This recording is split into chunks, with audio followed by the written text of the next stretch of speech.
Vamos lá, gente.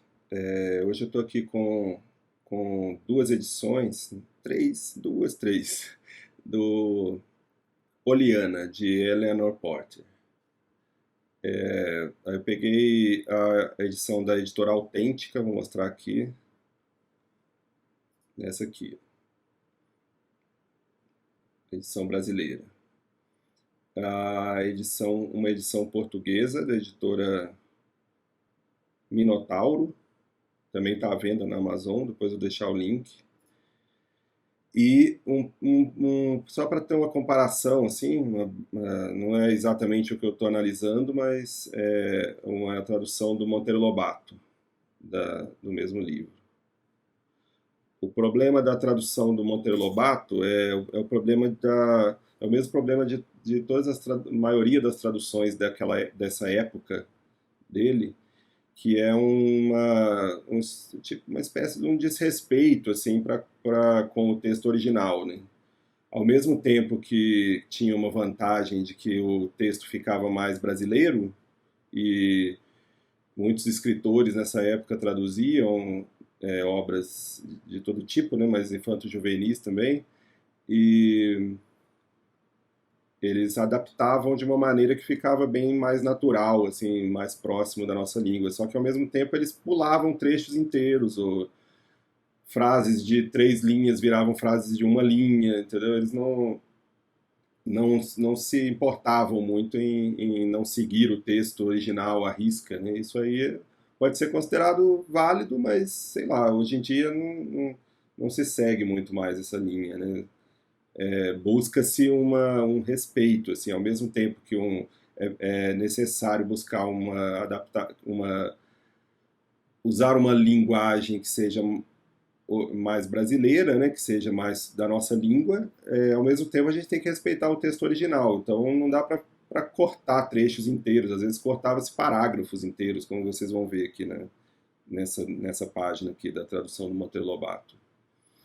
Eu vou seguir a tradução que está aqui embaixo, da tradução portuguesa, que é a que eu considero a melhor, e vou apontando alguns problemas da tradução brasileira. Tem uma outra tradução brasileira também, que é da editora Pandorga, que eu dei uma olhadinha em 2 páginas. Não me pareceu muito diferente da edição da Autêntica, embora tenha alguns erros que não tenha certos problemas que a da Autêntica tem, mas tem outros. Então aí e são do mesmo tipo. Então aí eu achei melhor pegar logo da Autêntica para analisar, para ser mais breve um pouco, né? Então vamos aqui. Vou ler a tradução portuguesa. Naquela manhã de junho, Miss Polly Harrington entrou um pouco apressada na cozinha. Por norma, nunca fazia nada à pressa. Aqui em português de Portugal não se diz às pressas, mas à pressa. Na verdade, tinha um orgulho especial nos seus gestos ponderados. Porém, nesse dia estava com pressa, com muita pressa. Aí, na tradução da Autêntica, na tradução brasileira, ficou assim: Miss Polly Harrington entrou meio apressada na cozinha naquela manhã de junho. Esse probleminha aqui é um semi-problema, não é muito grave, mas ao mesmo tempo você percebe que na tradução portuguesa eles não colocaram essa parte aqui no final da frase. Eu tô falando aqui, eu tô apontando com o mouse aqui, acho que dá para vocês verem aí na imagem, deixa eu ver se está dando para ver. Tá. Então é preferível que se coloque no início, porque em português brasileiro costuma-se usar esse tipo de expressão no início da frase, né? Para designar o tempo, né? O momento em que ocorreu a ação. Ela não tinha o hábito de fazer nada rapidamente. Aí já vem o primeiro, né, aquele velho problema que tem em todas as traduções brasileiras que eu tenho visto, que é o pronome pessoal em excesso, que tu não precisava, né? Miss Polly Harrington entrou meio apressada na cozinha, não tinha o hábito de fazer nada rapidamente. Na verdade, tinha um orgulho especial de seu jeito calmo de agir, mas nesse dia estava com pressa, realmente com pressa. Aí você percebe o problema do advérbio, né? Que tem o rapidamente e o realmente. Aqui, são dois aqui, né? Uma coisa que não soa legal em português, não se usa na língua. Quando você vê escritores brasileiros escrevendo, você não encontra advérbios praticamente, não se usa muito advérbio, um ou outro assim, e no inglês se usa muito. Mas no problema é que nesse caso aqui, a gente vê no texto brasileiro alguns anglicismos, tipo esse uso do advérbio, que demonstram que a pessoa já está tão viciada na língua inglesa que ela usa certos anglicismos correspondendo a um trecho no original em inglês que nem tem aquilo. Por exemplo, esse rapidamente aqui, ó. Eu não tinha o hábito de fazer nada rapidamente. Se você olhar aqui no inglês, ó, Miss Polly did not usually make hurried movements. Quer dizer, não tem um advérbio aqui. Ela não costumava fazer movimentos bruscos, né? Não costumava agir com pressa. E daí ele colocou rapidamente lá. Não tem um advérbio ali no original, né? Então nem precisava você usar um em português, né? Então ela já está usando um anglicismo para corresponder a um original que nem tem aquele anglicismo, que não seria anglicismo, porque está em inglês, né? Mas deu para entender o que eu estou querendo dizer. E aí tem a do Monteiro Lobato tem algumas coisas que demonstram isso, né? Não era natural isso. Isso aqui é legal, achei, não era natural isso. Isso aqui é um coloquialismo de português que ficou muito legal aqui na, na tradução, né? Não era natural isso, porque Miss Polly se gabava de não ter pressa de nada. Tá vendo como tá muito mais brasileiro? Tá muito legal, isso aqui tá muito bom, essa tradução aqui. Só que daí lá na frente ele corta uns pedaços, né? Então é uma lástima, mas é válido, assim, eu acho que para você ler para uma criança, se você olhar direito assim o texto, conferir com o original um pouco para ver se está respeitando, se está seguindo mais ou menos de perto, é preferível você ler, se você não for ler a tradução portuguesa de Portugal, né, é preferível você ler a do Monteiro Lobato. Naquele dia, porém, estava realmente com pressa. Aí o realmente aqui a gente até perdoa porque era um actually, hurrying, lá no inglês original. Então, ele usou, também não tem problema usar um advérbio de vez em quando, né? E como ele não usou aqui antes, né, como o tradutor da outra edição que usou rapidamente, depois botou um outro advérbio realmente, né, aqui ele não usou, só usou o realmente. Então aí não tem aquele problema da repetição, né? Nem vou ler aqui no do Monteiro Lobato. Nancy, que lavava pratos na pia, apesar de nova na casa, já sabia do sossego da patroa. Tá muito, muito bom também. Só que não está acompanhando o original, né? Nancy, washing dishes at the sink, looked up in surprise.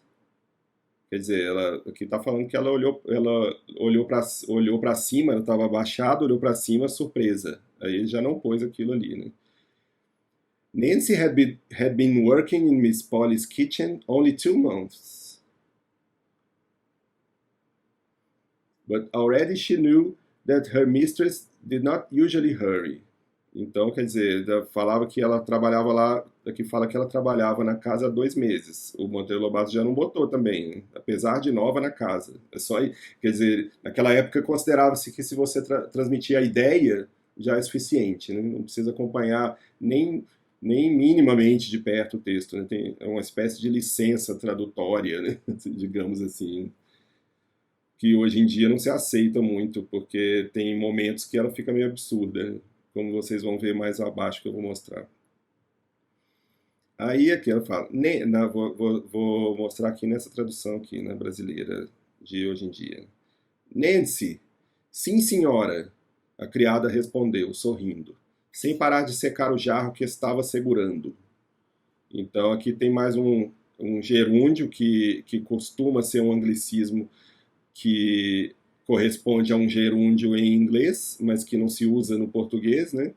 Mas no caso aqui tem um continued wiping the pitcher in her hand, sem parar de secar o jarro que estava segurando. É in her hand, tá vendo? Não tem gerúndio no original. Então, quer dizer, você bota um gerúndio no português, que já não é uma coisa que se usa muito, e nem está correspondendo a um gerúndio no inglês, né? Então, quer dizer, desnecessário, extremamente desnecessário, né? Se você olhar aqui na tradução portuguesa, Nancy, que se encontrava a lavar a louça, olhou para ela surpreendida. Só trabalhava havia 2 meses para Miss Polly, mas já sabia que a sua patroa não tinha por hábito fazer as coisas com pressa. Nancy, sim, minha senhora, respondeu a empregada alegremente, continuando a secar o jarro que tinha nas mãos. Né? O que mostra, fica nítido que o gerúndio ali é desnecessário. Né? Inclusive acompanha literalmente o que está em inglês, né? In her hand, né? Que estava nas mãos dela, né? Que tinha nas mãos. É interessante isso aqui, o que tinha nas mãos, que é um português muito, muito bonito e sutil, né? Parece simples, mas na hora que você vai traduzir, aqui no Brasil não se costuma mais. Se você for um tradutor, talvez você entenda melhor isso. É difícil você atinar com essa ideia na hora que você está traduzindo, né? Que tinha nas mãos. O seu instinto imediato é traduzir que estava na mão dela, né? E daí você já não fica tão bem traduzido, né? Você tem que pensar um pouco mais para usar uma expressão como essa, que tinha nas mãos. Né? Nancy, disse Miss Polly muito séria, quando estiver a falar consigo, agradeço que interrompa o trabalho e ouça o que tenho para lhe dizer. Consigo é com você, né? Em português de Portugal não se usa você, então é o consigo. Agradeço que interrompa o trabalho e ouça o que tenho para lhe dizer. Na tradução brasileira, o tradutor optou por colocar a linguagem da criada numa chave popular, assim, como se ela comete erros, né, de português, porque ela é uma pessoa simples, né? Então ele fala assim, sim, senhora, entendi, senhora. Ela falou muito sem graça. Né? Deixa eu ver aqui o trecho que eu estou lendo, que eu já me perdi um pouco aqui. Quando eu estiver a falar consigo. O rosto de Nancy ficou vermelho. Que tem uma outra coisa que eu tenho que apontar primeiro. É o seu trabalho, né? Que interrompa o seu trabalho. Que também é um anglicismo, que é um pronome possessivo, né? Que se usa muito em inglês, mas que em português não se usa quase nunca, assim, para interrompa o trabalho, interrompa o que está fazendo, né? Coisas desse tipo, né? Deixa eu ver aqui em inglês, talvez também nem corresponda ao inglês, porque tem muita coisa nessa tradução brasileira que nem está correspondendo ao inglês, que é um anglicismo do próprio tradutor, né? Mas nesse caso aqui correspondeu. I wish you to stop your work, né? Eu, quero que você pare o seu trabalho, né? Mas isso aí em português não existe. Né? Eu quero que você pare o que você está fazendo, que você pare de fazer o que está fazendo, né? Pare de trabalhar, interrompa o trabalho. Né? No caso aqui do Monteiro Lobato, aqui ó, que eu te falei, ó, o que eu falei para vocês, quando eu falar, interrompa o que estiver fazendo e ouça-me com toda atenção. Aí depois tem vários problemas aqui, né? Tem os pronomes pessoais, de novo, aqui, ó. Ela largou, ele quase caiu. O rosto de Nancy ficou vermelho de vergonha. Ela largou o jarro imediatamente. Nesse caso aqui o ela é necessário, porque o sujeito aqui não é exatamente Nancy, mas é o rosto de Nancy, né? Mas nesse outro caso aqui, ó, largou o jarro imediatamente, ainda meio enrolado no pano, e por isso ele quase caiu, piorando um pouco mais a situação. Ela montou a frase aqui de uma maneira que fez com que o pronome pessoal fosse necessário, mas é porque a frase está mal montada, né? Se você perceber aqui no português de Portugal, você vai ver o que eu estou querendo dizer. Ó. Nancy corou muitíssimo. Quer dizer, já não é o rosto de Nancy, né? É Nancy que corou, né? Não é o rosto que ficou. O rosto de Nancy ficou vermelho de vergonha. Não é isso que está escrito no original, né? Nancy flushed, está aqui embaixo. Ó. Vou chegar aqui para cima. Nancy flushed miserably, né? Não é o rosto de Nancy, que não está escrito o rosto de Nancy. O sujeito aqui é Nancy, não o rosto de Nancy. O rosto de Nancy ficou vermelho de vergonha. Aqui no português de Portugal ficou: Nancy corou muitíssimo. Pousou o jarro imediatamente, com o pano ainda a envolvê-lo, pelo que este quase caiu ao chão, o que não a ajudou em nada. Tá vendo como tá bonito? Pelo que. Quantas vezes você vê isso aqui numa tradução brasileira, né? E é português. Isso aqui é português brasileiro também, não é uma coisa de Portugal, né? Pelo que este quase caiu ao chão, o que não a ajudou em nada.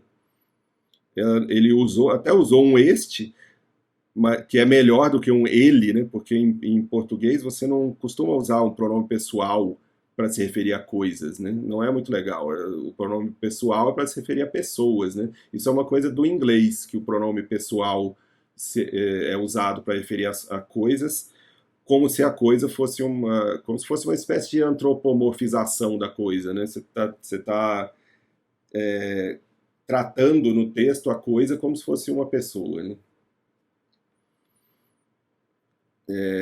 Então você vê que se você comparar a estrutura da frase aqui, da frase da tradução de Portugal, ficou muito mais limpa, né? Ficou até bem menor, assim, né? Com muito menos palavras e que flui muito mais, com muito mais suavidade, né? Aí, nessa outra parte aqui, perdi meu cursor, minha seta do mouse. O rosto de Nancy, sim, senhora. Entendi, senhora. Ela falou. Aqui no caso seria falou ela, que é o mais usual, né? Que tá também, aqui botou o ela na frente do falou, porque tá seguindo o inglês, né? Que geralmente vem nessa ordem, mas os diálogos em português geralmente vem o pronome vem depois do verbo, né? Falou ela, muito sem graça, disse ela, né? Falou também é uma coisa que não é um verbo, é muito coloquial, né? E não expressa direito a ação, né? Ela disse uma coisa, ela não falou, né? Falar é uma coisa mais de conversar, né?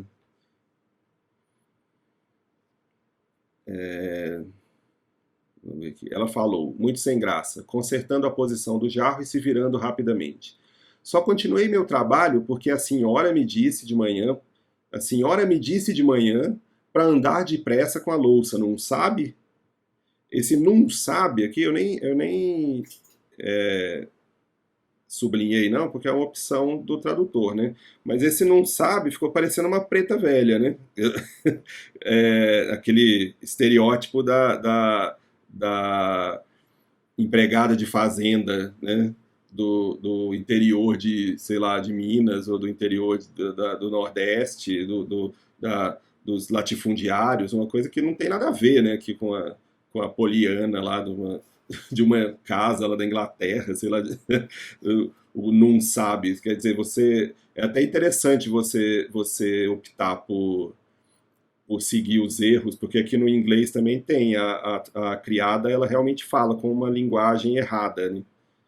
Eles falam morning sem G, né? Quer dizer, a autora realmente quis passar que a criada fala errado, né? Porque ela é uma pessoa simples, né? Sem instrução. Mas você poderia passar isso para o português sem que ficasse sem que expressasse um estereótipo, né? Podia ser só um português errado genérico que ficaria mais interessante para traduzir uma obra tão distante da realidade da gente, que é uma obra, né, da inglesa, né? Ou americana, não sei. O ignorantão aqui não pesquisou a origem da obra, acho que é americana. Aí, se você pegar aqui no português de Portugal, ela nem tentou fazer isso porque já é um pouco deslocado. Então é melhor você. Eu pessoalmente também acho que é melhor você ignorar esse fato de que a criada fala errado, porque como já é uma realidade muito distante da nossa, você tentar adaptar fica estranho, né? Sim, minha senhora, assim farei, minha senhora, gaguejou ela, ajeitando o jarro e voltando-se rapidamente. Tá vendo? Gaguejou ela e não ela gaguejou, né? Sabe, só não larguei logo o que estava a fazer, porque de manhã a senhora me disse para despachar a louça. Então a ordem também aqui tá de manhã a senhora me disse, e não a senhora me disse de manhã, né? que fica estranho em português, né? E essas duas palavras aqui que eu sublinhei, deixa eu ver o que foi exatamente. Consertando a posição do jarro e se virando rapidamente, ajeitando e voltando-se rapidamente. É parecido, né? É mais para assim, rigorosamente dizendo, são palavras mais exatas, assim, e mais próximas do original também, né? O ajeitando e voltando-se rapidamente, né? Se virando e consertando a posição do, quer dizer, foi uma complexidade desnecessária, né? Que é ajeitar o jarro, é muito mais legal, muito mais interessante do que consertando a posição do jarro. A patroa olhou para ela impaciente. Então, quer dizer, her mistress frowned, está aqui no inglês, ó. A patroa franziu o sobrolho, quer dizer, não olhou para ela impaciente. Isso aqui ela tá, não, tá muito longe do original, né? E ainda está muito coloquial, né? Olhou para ela, né? Quer dizer, o pra também o para, né? Já é também um vício do português contemporâneo, que até tem um conto do Herberto Salles que ele fala sobre isso, que é bem interessante. Depois eu vou procurar para mostrar para vocês de alguma forma. Ele é um conto sobre o uso do pra, do para, né? Que antes era o a, e daí virou para, e daí tudo que você vai falar, eu vou a algum lugar. Você fala, não, eu vou para algum lugar, né? E daí ele faz piada com isso, é um conto bem engraçado lá, falando dessa introdução do para no lugar do a, né? E que virou um vício que hoje em dia ninguém mais usa o a, né? Para designar essa coisa de fazer algo, ir a algum lugar, olhar à direita, né? É tudo para, né? E daí se você lê coisas mais antigas, você vê que não se usava para, né? Para é um coloquialismo que acabou entrando na língua, na linguagem erudita também, né? Mas o principal aqui é o frowned, né? Porque o frowned é bem específico. Ela franziu o sobrolho, né? Ela fez aquela coisa assim com as sobrancelhas, né? Então, se você não traduz isso, olhou para ela impaciente, não tá satisfatório, né? Deixa eu desligar aqui minhas notificações. Vamos ver aqui como ficou no português de Portugal. A patroa olhou para ela de sobrolho franzido, tá vendo? E o Monteiro Lobato, vamos ver como que ele fez. Acho que ele cortou essa parte. Nancy corou e largou os pratos. Aqui, ó, eu apontei aqui que falta um trecho inteiro aqui. Nancy corou e largou os pratos. Quer dizer, ele cortou todo esse parágrafo aqui, ó. Nancy flushed miserably. She set the pitcher down at once, with the cloth still about it, thereby nearly tipping it over, which did not add to her composure. Pulou tudo isso aqui. Para você ver como que era, né, o conceito de tradução na época, né? Então vamos seguir aqui. Tudo bem, Nancy, não pedi explicações, pedi sua atenção. Aí tem de novo o pronome possessivo. Pedi que você prestasse atenção. Pedir sua atenção não fica muito legal também. Não se diz isso aqui em português. Tudo bem, Nancy, também aqui, ó. That will do, Nancy. Isso que eu queria apontar, o principal aqui do trecho. That will do é uma ordem, mostra, expressa uma característica da personagem, quer dizer, ela é uma mulher autoritária e ela é a patroa, então ela está dizendo that will do, né? Já chega, eu não quero ouvir mais nada, né? Não é tudo bem. Tudo bem é uma pessoa amigável, né? É outra chave, né? de conduta, né? Então tudo bem não traduz, né? Isso até a tradução de Portugal não ficou ideal. Falando, está certo, Nancy. Mas pelo menos não é tudo bem, né? Ficou no meio do caminho, assim. Mas o ideal seria já chega nesse, né? Ou cale-se nesse, não pedir explicações, né? Pedir-lhe para ficar atenta, né? Você vê que não tem o pedir sua atenção, que o pronome possessivo, o tradutor português, ele ainda sabe, né? Isso. Aí vamos seguir aqui. Nesse disfarçou um suspiro. Isso aqui eu acho que é um problema característico assim uma dificuldade, né, da gente na hora que vai traduzir, que você não atina com o sinônimo. Então você usa um genérico. Você disfarçou um suspiro. Você não conseguiu, você não quis se dar o trabalho de procurar o sinônimo num dicionário de sinônimos, né? E você usou o primeiro que veio à sua cabeça. Então tá lá, nesse stifle the scythe. Então, quer dizer, ela conteve, engoliu, isso é disfarçar, né? Mas stifle não é disfarçar, stifle é engolir, né? É uma coisa de engolir mesmo. Então, você teria que pegar usar o tempo, né?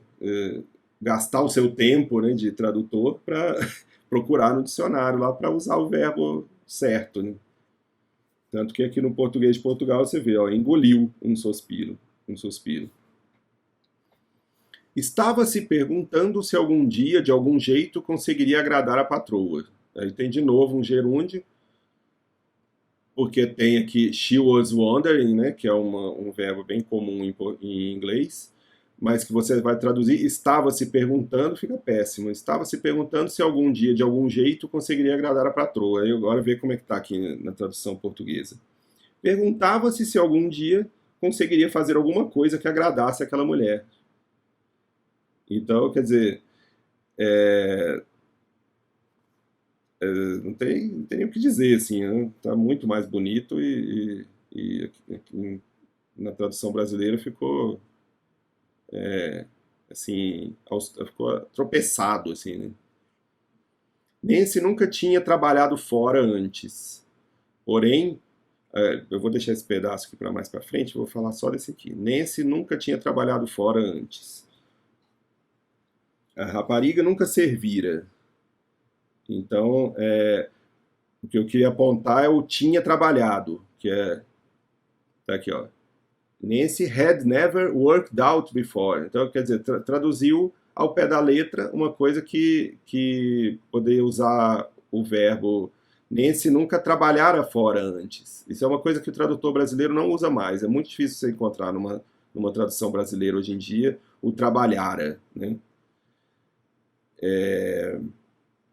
E é o correto, quer dizer, o tinha trabalhado fora, nunca tinha trabalhado fora antes.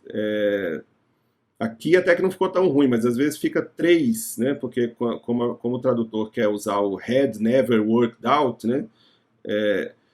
Tem vezes que para você traduzir isso com o verbo composto, você precisa de 3. Então, nunca tinha estado trabalhando fora antes, né? Coisa desse tipo, né? Aqui no caso ficou só 2, mas o ideal seria nunca trabalhara fora antes. Você vê que tá na tradução portuguesa está nunca servira, né? Agora, esse trecho aqui tá errado mesmo. Ele comete um erro mesmo. Porém, mãe doente, que tinha ficado viúva de repente, com 3 crianças mais novas além da própria Nancy, havia forçado a moça a ajudar no sustento da casa.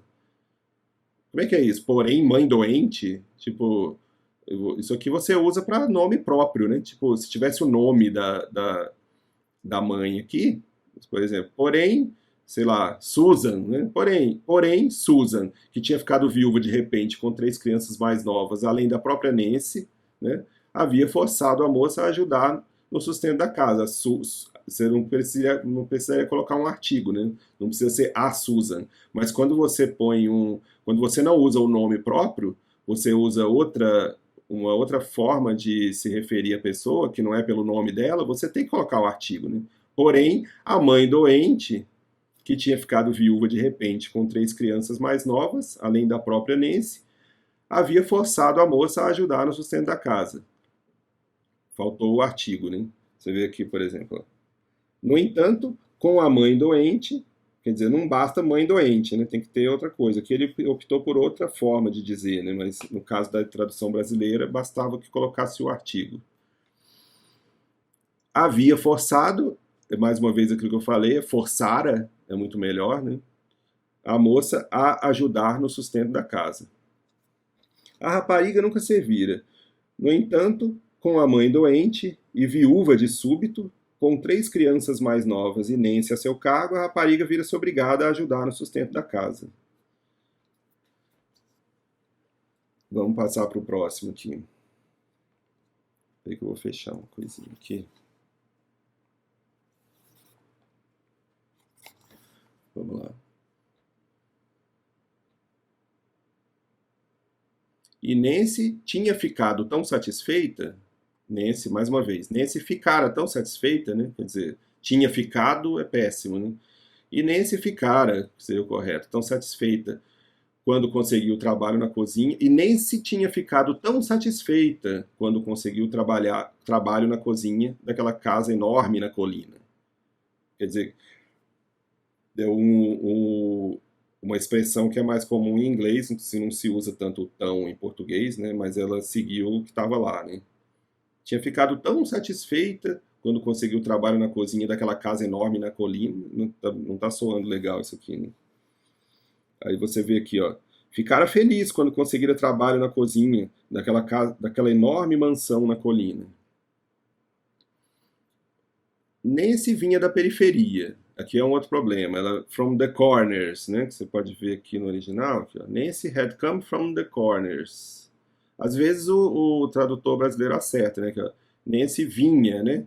Não tinha vindo, né?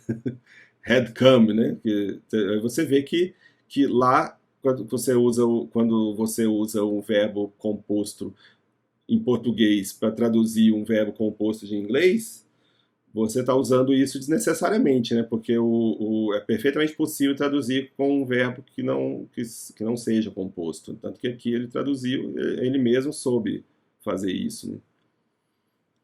Vinha da periferia. Had come from the corners. Só que the corners é um bairro, né? Em todas as outras traduções que eu vi, tá the corners, porque periferia é uma coisa muito de hoje em dia, né? A periferia da cidade, né? Sei lá, de São Paulo, do Rio, né?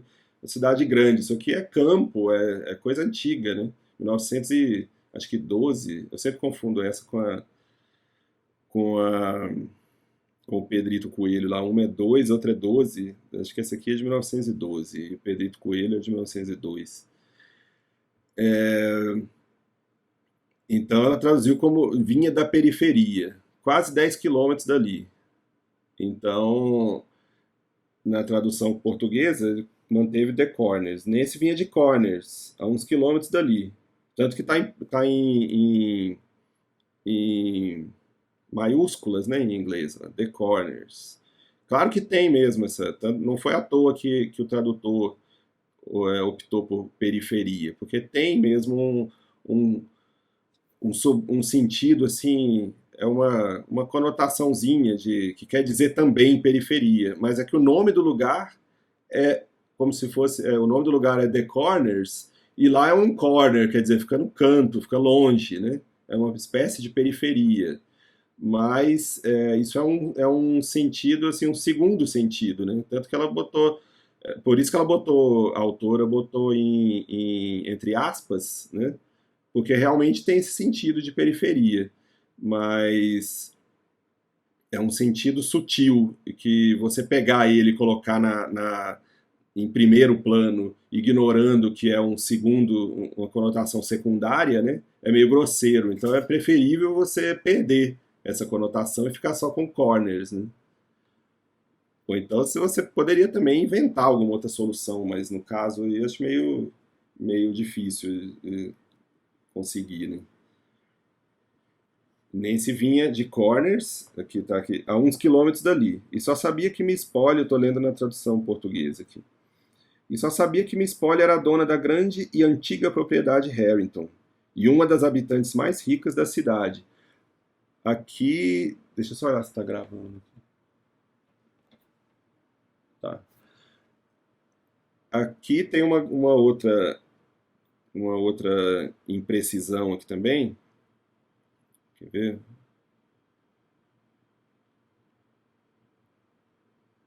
Uma coisa que eu também não... Aqui, ó. E também, que está no português brasileiro. Ó. Nesse vinha de Corners, da periferia, quase 10 quilômetros dali. E até então, só conhecia Miss Polly como a dona da grande e antiga propriedade Harrington. E também como uma das pessoas mais ricas da cidade. Então, se ela falou só, como é que é só e também? Né? Só é só, né?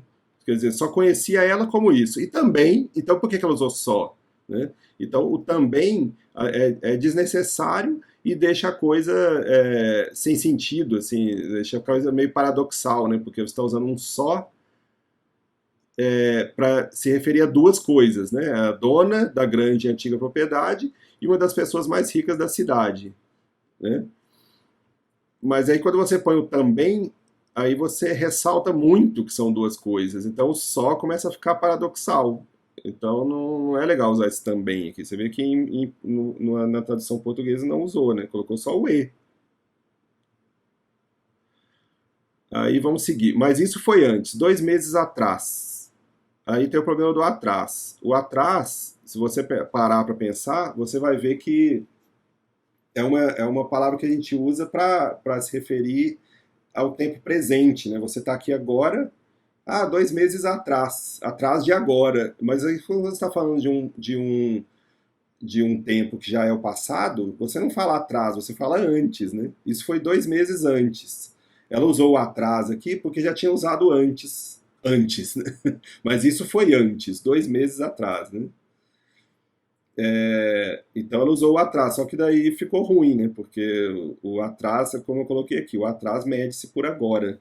Se você olhar aqui na tradução portuguesa, ó, aquilo fora 2 meses antes. Então ela não, para não ter que usar para não ter que usar o atrás, né? Que ficaria ruim, e para não repetir duas vezes o antes, ela deixou só, mas isso foi 2 meses antes, né? Mas até você poderia colocar, mas isso foi antes, 2 meses antes. Isso não ficaria ruim, ficaria melhor do que atrás. Agora, ela conhecia Miss Polly como uma mulher muito rigorosa, de expressão severa, que fechava a cara toda vez que uma faca caía no chão ou uma porta batia, e que nunca sorria, mesmo quando facas e portas estavam imóveis. Vamos comparar aqui com a tradução portuguesa. Aquilo fora 2 meses antes. Agora Miss Polly surgia-lhe como uma mulher muito rigorosa. Então, você vê que aqui, agora ela conhecia. Esse conhecia aqui, provavelmente, vou até olhar aqui no inglês, provavelmente tá seguindo um know aqui. She knew Miss Polly now, né? Porque o verbo to know, em inglês, ele tem vários sentidos que não é só conhecer, né? Perceber, né, no sentido de surgia-lhe como, né, nesse sentido sutil aqui que está em português de Portugal, né, surgia-lhe como, she knew Miss Polly now, né, as a stern, severe-faced woman. Agora ela via, né, que o verbo to know em inglês tem esses vários sentidos, e não é conhecer, né, quando você conhece uma pessoa, quando você está vendo ela pela primeira vez, ou quando você está dizendo que conhece a personalidade dela, você conhece ela bem, né? Agora ela conhecia Miss Polly, não ficou muito legal, não é exatamente esse verbo, né? Ela usou a tradução literal do know, que é conhecer, né? Aí vamos mais para baixo aqui. Quando terminar o serviço da manhã, Nancy, Miss Polly falou, né? Aquele problema de novo, né? Miss Polly falou. Falou Miss Polly, disse Miss Polly, né? Esse falou aqui é péssimo, é muito coloquial e tá invertido também, né? Se você olhar aqui, é disse Miss Polly aqui no inglês, no português de Portugal. Disse Miss Polly. Trate de arrumar, vou seguir aqui no de Portugal. Quando acabar o serviço da manhã, Nancy, disse Miss Polly, trate de arrumar o quartinho no sótão e faça a cama. Naturalmente, depois de tirar os baús e caixas, varra bem a divisão e limpe. A divisão é o quarto, né? Então, aqui, você vai arrumar aquele quartinho. Quando terminar o serviço da manhã, Nancy, você vai arrumar, não é vá, né? Vá arrumar aquele quartinho, ou arrume aquele quartinho. Você vai arrumar aquele quartinho, né? Até existe isso aqui, mas tá estranho, né? Varra o quarto e limpe bem. Depois que tirar os baús e as caixas, é claro. Então, quer dizer, aqui é um outro problema que ela deu um sentido diferente para a frase, né? A frase no inglês está assim, ó. Sweep the room and clean it, of course. After you clear out the trunks and boxes. Quer dizer, tá mandando ela varrer o quarto e limpá-lo, é claro, né? After you clear out the trunks, mas esse of course não está se referindo ao que vem depois, está se referindo ao que vem antes, né? Quer dizer, varra o quarto e limpe-o, é óbvio, né? Depois que você arrumar, isso aqui vem depois, é uma observação secundária que vem depois. Aqui ela modificou ele, eu não lembro se é tradutora ou tradutor, eu acho que é tradutora, mas vou falar como ele. Depois que tirar os baús e as caixas, é claro. Aqui no inglês pode até ser que tenha esse sentido, mas não está claro que é isso. E o tradutor pegou e deu esse sentido, né? Quer dizer, ela está falando para limpar. É claro que só é para limpar depois que você tirar os baús e as caixas, né? Isso aqui no inglês não tá, provavelmente não é isso. Pode até ser, mas não está muito claro que seja. Então é melhor você não dar esse sentido. O tradutor não dá esse sentido por conta própria, né? Se você vê aqui no português de Portugal, naturalmente, que também é muito melhor do que é claro, né? Que é o of course, é muito naturalmente traduz bem melhor o of course do que é claro, né?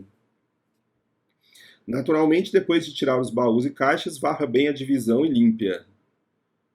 Ela deixou um sentido assim intermediário que não está dizendo, não está ressaltando assim a ordem das ações que a personagem vai realizar, né? Porque lá no inglês original também está meio ambíguo, então ela deixou meio ambíguo no português também. Aí, assim, depois tem um outro problema aqui. No sótão da frente, Miss Polly hesitou um pouco, mas continuou. Acho que já tenho de contar para você, Nancy. Minha sobrinha, Poliana Whitter, vem morar comigo. Ela tem 11 anos e vai dormir naquele quarto. Acho que já tenho de contar para você. Aí, o que está no inglês aqui? Vamos mostrar aqui. You may clear the... Cadê?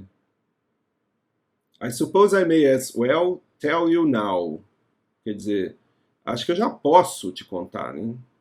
Não é? Acho que eu já tenho de contar para você. Ainda mais que a mulher era super autoritária, né? Ela não ia pensar assim, eu tenho de contar para você. Tem nada, ela é a patroa dela, se ela não quisesse contar, não contava, né? Você vê aqui no de Portugal, aqui, ó. Creio que mais vale dizer-lhe já, Nancy. Então, quer dizer, aqui está bem mais interessante, né? Porque o I may as well tell you now tem esse sentido mesmo de acho que já tá na hora, né? Acho que já dá para contar para você agora, né? Mas vale dizer já, né? Vou contar logo, né? Tem esse sentido, né? Esse as well dá esse sentido. E no português brasileiro ficou sem nada disso, ainda ficou errado, né? Já tenho de contar para você, né? Que seria posso. Né? Aí vamos aqui para baixo. Uma menininha vindo para cá. Essas coisas me chateiam imensamente, né? Pra cá. Por que pra cá, né? Até tem, assim, nesse caso aqui, a criada tá falando informalmente e tudo, né? Mas pra, né? Não precisava, né? Vindo para cá, né? Por que tem que ser o pra? Tudo tradutor brasileiro de hoje tem que trazer pro coloquial, pro moderno, né? Pra língua oral, né? Isso vai ser legal demais, né? Aí tem o nice que tá lá em inglês, ó. A little girl coming here, cried Nancy. Oh, won't that be nice, né? Isso vai ser muito legal, né? Só que o nice em 1912 não era legal, né? Aqui no Brasil em 1912 nem existia a palavra legal, né? Ninguém falava legal em 1912 aqui no Brasil. Então Se você vê aqui no português de Portugal, ela, que coisa, não é que coisa gira, né? Que seria o português de Portugal, seria o legal, né? O português de Portugal seria o gira, né? Que coisa gira, né? Você ia falar isso, né? Que coisa maravilhosa, né? Qualquer palavra que não seja legal, né? Nice é uma palavra que quer dizer legal hoje em dia, numa chave completamente coloquial e oral, né? Aí aparece de novo aqui na periferia, né? Então, o The Corners, lá, aquela coisa que eu falei antes. E daí, você fala assim, legal, essa não é exatamente a palavra que eu usaria, respondeu Miss Polly secamente. Mas pretendo fazer o melhor que eu puder, claro. O eu aqui também é desnecessário, né? Pretendo fazer o melhor que puder, claro. Aí tem um problema aqui também de sentido. Sou uma boa pessoa e acredito conhecer meu dever. Então, no original tá assim, ó. I am a good woman, I hope. Então, quer dizer, o que é esse I hope aqui? Eu acredito, né? Só que eu acredito ser uma boa pessoa e não acredito conhecer meu dever, né? Que ela fala que I know my duty. Quer dizer, eu sei o meu dever, eu conheço as minhas obrigações, né? E o acredito está se referindo ao a good woman, que é o que você, se você for pensar, é uma coisa realmente muito mais passível é muito mais subjetiva, né, do que conhecer o meu dever, né? Quer dizer, eu sou uma boa pessoa. I hope, ela fala, eu acredito ser uma boa pessoa, espero que eu seja uma boa pessoa, porque seria muita, né, pretensão, né, é muita pretensão de uma pessoa, ela se autodenominar uma boa pessoa, quer dizer, só Deus, né, que sabe, em última instância, se você é uma boa pessoa ou não, mas ela acredita ser uma boa pessoa. Então ela usou o acredito aqui na parte errada da frase, né, referindo-se ao elemento errado da frase. Era acredito ser uma boa pessoa e não acredito conhecer meu dever. E conhecer meu dever também não é um português muito bom, né? Eu conheço os meus deveres, né? Ou conheço as minhas obrigações. Se você ver que, quer ver aqui, ó. Sou uma boa pessoa e conheço as minhas obrigações. Aqui ele nem colocou, ignorou o I hope, né? Eu colocaria, sou uma boa pessoa, creio eu, né? Creio, né? Sou uma boa pessoa, creio, mas acho que seria melhor creio eu, porque senão também ficaria ambíguo causaria ambiguidade na segunda parte da frase aqui. Sou uma boa pessoa, creio eu, e conheço as minhas obrigações, né? Também melhor do que acredito conhecer meu dever, né? Tem muito verbo ali, né? Acreditar, conhecer. No caso que dever não está sendo usado como um verbo, mas visualmente é um verbo, né? Dever, né? Então fica como se fosse três verbos na frase, não fica legal. O rosto de Nancy ficou vermelho e quente. Ficou vermelho e quente o rosto de Nancy. Literariamente está horrível, né? O rosto de Nancy enrubesceu. Color, porque ficou vermelho e quente, ele seguiu literalmente aqui o inglês, né? Colored hotly, né? Coloriu-se quentemente, né? Ficou vermelho e quente, né? Mas em português fica estranho isso aí, né? Quer dizer que enrubesceu muito, né? Tá querendo enfatizar que ficou muito enrubescido, né? Mas ficou vermelho e quente, não só não enfatiza, né? Porque tá colocando uma conjunção aqui no meio que não dá ênfase a nenhum das duas palavras, né? Aqui você vê colored hotly, aqui é um advérbio, então quer dizer, se refere ao enrubescer, enrubesceu-se de maneira muito, né, de maneira tão intensa que chegou a ficar vermelho, chegou a ficar quente, né? Então a intenção aqui no inglês original é enfatizar o enrubescimento, né? E aqui no caso que não enfatizou o enrubescimento, simplesmente falou, terminou-se dizendo que ela ficou duas coisas, né? E não uma enfatizando a outra, né? Mas no caso, como não dá para dizer direito isso em português, o tradutor de Portugal deixou só enrubesceu, que também não é tão ruim assim. Mas poderia ser enrubesceu muito, ou teria que buscar uma outra solução, né? Aqui, faltou dizer aqui nessa tradução aqui do Monteiro Lobato, ó, um outro trecho que ele suprimiu aqui, que ilustra aquilo que eu disse, né, de que naquela época as traduções não respeitavam muito o texto original, né? Toda aquela parte da mãe que ele fala aqui, ó, quer ver? Vou mostrar aqui. No entanto, com a mãe doente e viúva de súbito, com 3 crianças mais novas, e Inência a seu cargo, a rapariga vira-se obrigada a ajudar no sustento da casa, né? Aqui ele colocou só assim, su- é, até o dia que seu pai morreu. E sua mãe, adoentada, fez-lhe ver que tinha de ganhar a vida. Então, quer dizer, não, ele suprimiu todas as outras informações aqui, de que tinha muitas crianças na casa dela, que tinha 3 a seu cargo, né? E mais a Nancy, né? Que é a viúva de súbito, com 3 crianças mais novas, e fora a Nancy, que a gente tinha 4 pessoas, né? Suprimiu isso tudo aí, falou só, ele tipo, fez um resumo do trecho, né? Isso era muito usual na época do Monteiro Lobato, essas traduções, assim, que quando tem um trecho muito grande, assim, que fica muito difícil de traduzir, o cara considerava desnecessário e ia lá e fazia um resumão do trecho e colocava lá, né? Mas eu acho que a tradução do Monteiro Lobato, a melhor é a portuguesa. Mas a do Monteiro Lobato não tá ruim, não. Tá legal porque o Monteiro Lobato era um escritor, né? Então ele sabia usar as expressões corretas do português, né? Para traduzir o inglês. Então, quem for ler, se um pré-adolescente, né, uma criança pré-adolescente for ler essa obra, a finalidade da instrução